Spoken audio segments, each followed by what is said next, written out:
Fistful of Lead, Galactic Heroes. Our heroes are still trying to get off of the blasted intergalactic wasteland and semi-neutral, what would you call it? Kind of a Casablanca of all the worst parts of science fiction. Cha'alt. Last week we saw Cobalt 15 and Poultry Joe trying to secure a very important part for their ship, the Black Raven. That part, the space-time tickler, has been recovered. While they're doing that, Lieutenant Dane, that's the tall fella on the right, has promised the Magic Space Baby, that's the short fella on the left, an ice cream. Yeah, they're going into the... Well, I'm not sure which space station we're going to use just yet. We'll look at that in a second. Dane is a brawler. He rerolls his close combat skills. He is never pushed back, and he gets no negative modifier when he's outnumbered. Now, he does have an auto pistol, so he can open fire. The Magic Space Baby is small. He gets an extra action when he uses a red card to activate, but he's -1 to be shot at. He only has 2 wounds. And if he does fight you in melee, he's got a -1 wound. He has 4 psionic abilities. Not a full scion, but that's because he is primarily a peaceful Magic Space Baby. So we kind of forwent. What's the past tense for forgo? We forgoed the more offensive psionic powers offered by Fistful of Lead. They are intercepted by the rogue Captain Bisco and his pet pirate. This is Bisco right here, and that's the pirate who does all the moving and talking. And Bisco there is slow. He's got a pet. This is the pet who provides a -1 to hit Bisco in melee and provides an extra wound. So Bisco there is going to be... everybody's using D10s today, I think. Yeah, D10s across the horn. These two fellas over here are the melee pirates. They are armored, -1 to hit melee, -1 on wound rolls. When they take a wound roll, they'll be at -1, and they move 1 inch slower. They are deadly, so they put guys out of action on a 10+. They have fancy footwork, so they win melee ties. So these 3 fellas are going to try to intercept these 2 fellas, as these 2 fellas run for the ice cream store and then run back to their ship. This is my take on Outpost Gamma Incel in the actual source book, Cha'alt, which is a 5th edition kind of OSR D&D style sci-fi fantasy extravaganza, kind of Gamma World meets D&D meets, Dune kind of thing. There's a Gamma Incel Cantina. We got a kid here. We're dealing with a Magic Space Baby. So instead, we're going to call it the Gamma Incel Station. Now, this terrain, for those of you that are relatively new to the channel, is constructed so that you can arrange it in a couple of different ways, and all of the doorways match up.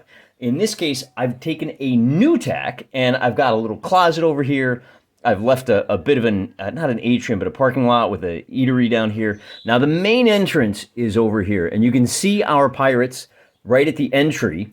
Over here is the Star Dock, right? This is the shuttle bay. That's where Dane and the Magic Space Baby are going to start. All they got to do is come over here to this shop right here. See the little, Space 7-Eleven? They need to come in here, grab an ice cream from the thing, and then race back out that door. If they can do that, they win. They don't realize at the start that these guys over here are after them. So the way this is going to work is until these guys attack, they're going to be using both of their movements to just move on over to here. Once the shooting starts, all bets are off, okay? Even better, remember that our Magic Space Baby is psychic, so any turn the Magic Space Baby is in line of sight to these guys, he can make a task check to understand that they are hostile. These guys are trying to take the Magic Space Baby alive, but, they're pirates, and they've got med packs, so basically, if they can defeat Dane in combat and drive them off, and then defeat this guy in combat or shoot him, they'll run up, grab him, and snatch off. And then we'll have to do a little rescue from Magic Space Baby from the pirates' base camp, wherever that may be. But I'm getting kind of tired of talking, so I'm going to deal out 3 cards to the pirates. 1, 2, and I always forget the jokers. 4 queen and a 10, and for our heroes, we're going to have an 8 and a 7. So our pirates now have to decide what are they going to do, because they're going to get to move twice. By the way, one other thing I should mention, anywhere you see a lack of walls up here, that's going to be a gallery, right? So you can bust through the windows and shoot down. There's another one here. And then, of course, we have a nice little walkway, a little gantry across the way here. We'll say there is a ladder down over here. I can't imagine why that would be important, but this little offset means that would be the case. And of course, because we have the ground cloth down here, you can run around the side, but there's no cover out there. That might not be such a hot idea. As I said, we're going to have 2 of our pirates go first. We have to decide what their strategy is going to be. And as I mentioned, all of the pirates are going to be at -1 inches on their movement. So every action they take will take 2. They'll only be able to move 4 inches instead of the standard 5. We'll bring this guy up first, and we're going to try to keep him out of line of sight. And likewise, we're going to bring, so we can move 4 inches to there, and then we'll bring him up another 3.5 to here. This second pirate is going to be able to move 4 inches to here. And what we'll do is we'll send 1 pirate to intercept, like so. And we'll bring the Captain Bisco and the other pirate around to kind of wait for these guys and intercept them on the backside. He's going to whittle them down, and then I think maybe that's probably the best play. We'll keep going and see what happens next. So now we have our 8 and our 7. So Dane and the Magic Space Baby can go. And for them, they're going to want... Now, here's the deal. If they come this way, they're going to get a lot of chances to realize how hostile these guys are. But I think we want to try to get them to the ice cream shop first. So with that being said, it's going to be 4 inches to here, 4 inches to here. And then likewise with the Magic Space Baby is just coming along for the ride. Then we've got our captain who can move 8 inches. And I take it back. That's 6, 7, 8. Let's send our 2 boys over to intercept them here, and then we'll leave 1 guy in reserve to head them off at the pass. That's the end of turn 1. For turn number 2, as always, we'll cut the deck, and we will deal out 1, 2, 3 for the pirates, and we'll deal out 1, 2 cards for our buddies. In this case, our buddies are going to get to go first. We have an ace, and we're going to go ahead and give each of those. The ace doesn't matter. We'll just call it a 10 so they can both go at the same time. And then 6 inches will take them to here, and another 2 will bring them around to right here in this room. We may need to switch to a more top-down view here in a little bit, but I think for now, this kind of more intimate blocking tray, we'll put them right in the door. I think you can kind of see them right there. And then we got to move all of our pirates. So we'll move this guy first, and we're just going to leave him right here. He can decide which way he wants to go. Now, these guys do have some special abilities that we'll get to when we get to them. You know, they've got like power armor, power swords, guns, and whatnot.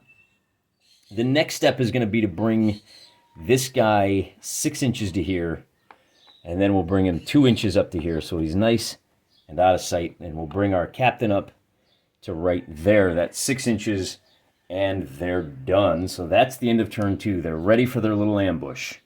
How fun is this? You can see our little pirate waiting over here in the shuttle bay. Here's our heroes. And of course, waiting, lurking, ready to spring their trap are the 1, 2, 3 cards of the pirates and Jack 8 for our heroes. Now, I think this one's going to be pretty obvious. The ace is going to be, we're going to hold on to that because we want to do some special abilities. The Jack is going to get to go first, and that forces +1 to close combat. That forces our hero to say, all right, you know what? There's the first. Now, he can move 5 inches per turn, so that first 5 inches will take him to here. And he is a brawler, so he's going to have to now deal with this ambush by moving into combat. Then we're going to roll. Well, let's check here, right? Because he's a brawler, so he has a reroll, and he's never pushed back. The guy he's fighting is, and then he just has, like, basic combat. He's got, like, a combat knife. The melee pirate has a power sword, so he is at +1 to hit. However, he's armored, so that negates that. So this guy is going to be, this melee pirate is going to be at a straight D10. So we'll roll 2 dice, red for the guy in red, blue for the guy in the blue jacket. It's going to be a reroll on the blue if we don't like the results. A 3 versus a 3, and the red die was a 13. Now bear in mind I use D20s because it allows me to add up to above 10 if I need to. We're going to reroll the blue. because I like them odds. And this time around, we get a, let's make it loud. We get a 9 for a difference of 6. When you have a difference of 6, then you're going to make a wound check. Now remember that on the wound check, our pirate is going to be at a -1 because he is armored. But because of the difference of 6, we're going to be at +1. +2 for the difference, -1 for the armor. Does he have anything else he can call on? He wins melee ties, so he's got that going for him. Instead, we're going to roll, and on a grand total of a 7, he is going to be wounded. So he falls down, takes a wound check, and that is going to be it for Lieutenant Dane activating on the jack. Then we're going to move our pirate captain. He's going to be moving on a 10. Now he's got a wild card. We're going to take advantage of the 10, and we're going to bring him over. Well, he can move a total of 4 inches. Let's go ahead and bring him over the 4 inches. We want to try to intercept, and then we're going to take a shot with, what is he attacking with? Bisco has a blast pistol. He's at short range. He only needs a 4-up to hit. However, the blast pistol is at -1, so he needs a 6-up to hit. It does give a +1 on that wound check. Am I missing anything on that? Let's check the quick reference sheet for shooting. The nothing for the target, nothing for the wounds, nothing for the movement, blah, blah, blah. He did not aim, so yep, he's going to need a 6 to hit old Dane there. And on an 8, he gets the hit, and then he rolls for the wound check. And on a 10, Dane is out of the game. What? Oh, this is not looking good. Look at that. For our heroes. That was it for his activation on a 10. Then we are going to have one of our heroes gets to move on a 9. We will bring up... Let's roll for recovery check on this guy. Rolling a d20. He gets an 8. That becomes a 9 because he is wounded. Oh, I'm sorry, it's -1. The 8 becomes a 7. The model may stand. So he can stand up, but he is at -1 for all of his actions. With that done, Magic Space Baby gets to go. He still wants to get his ice cream. Remember, that's the way to win this encounter. And that means we're going to move the Magic Space Baby 4 inches to there. Oh, he can move 5 inches. Oh, that was a mistake. These guys could have been in the market as it is. And then he's going to use one of his abilities. He's got a push ability. This has a 3-inch diameter. On a 5-up, he can blast these guys back 6 inches. So he's targeting right here. And that, he's got to be 1.5 inches away. So if he goes right there, he's going to catch both of these guys, and he's going to be able to push them 6 inches back on a 5-up. So we'll give a roll on that. Is he activating on a red card? No, unfortunately it was a 9 of spades. And on a 1, he fumbles. When you fumble on your psychic check, it depends on what you're trying to do. Because this was a push check, our Magic Space Baby gets a shock marker. That was his second action. Now it's going to be this last pirate's turn. You can't really see him. Let's scroll up just a little bit here so you can see. He's back over here. He's going to move 8 inches to kind of close the jaws of the trap, and he's going to run right on down into this hallway over here. You can see we got a nice little offices, couple of sleeping quarters for those space truckers. Keeps the keeps the lot lizards out of the lot. But there he is, and then coming down here along the same route as the other guys. That's where we're at. Bear in mind, because he's self-shocked, our Magic Space Baby does not get any free movement out of this. So unfortunately, he better hope he draws a high card, and then he might have a chance. We'll draw for the Space Baby first. Jack, and then a 3-8 and a 4. Okay, so the Magic Space Baby now can go 4 inches. We'll move him 5 inches to here, and then grab an ice cream. Oh, you can only move 4 because of the shock marker. There's a -1 for everything, and now our pirates get to go.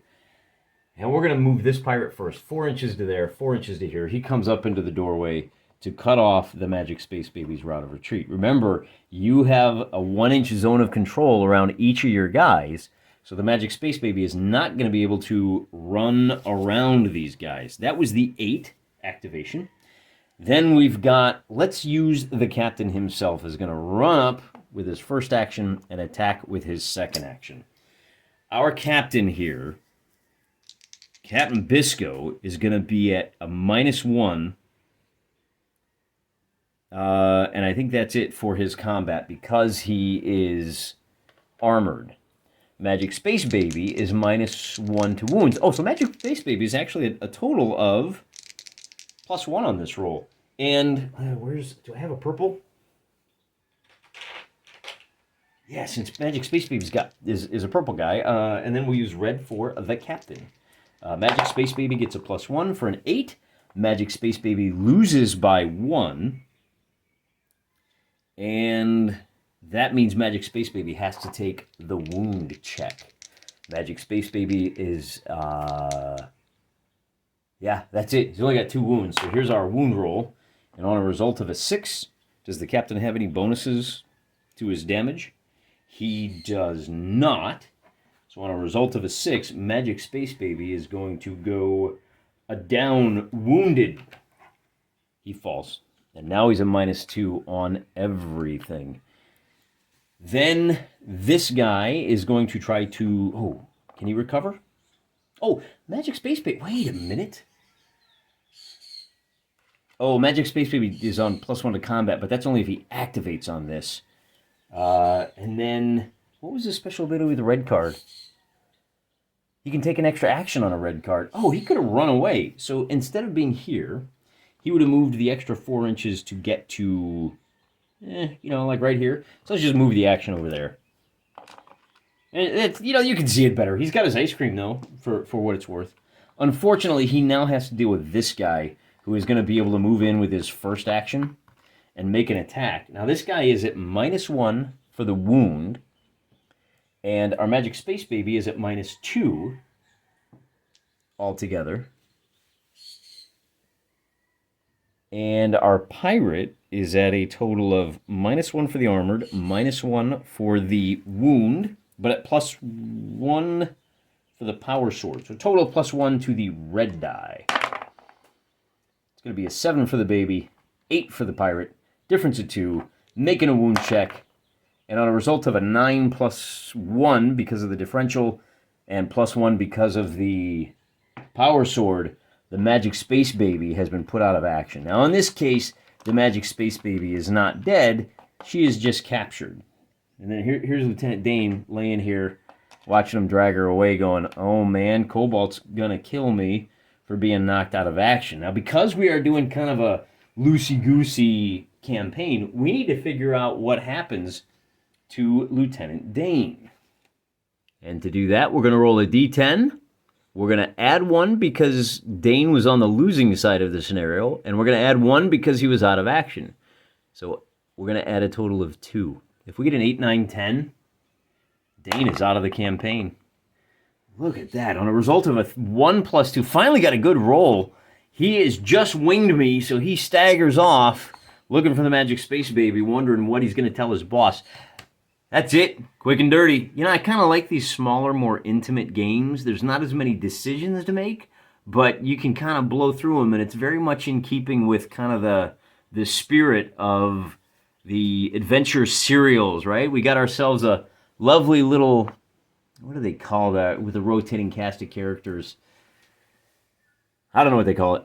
All I know is it's a heck of a lot of fun. And you can sit down, Fistful of Lead is great, but it does tend to run towards longer games. That's not a complaint. If you and a buddy have a full afternoon to kill, you can throw down 5v5. This will take about an hour and a half, 2 hours to get through.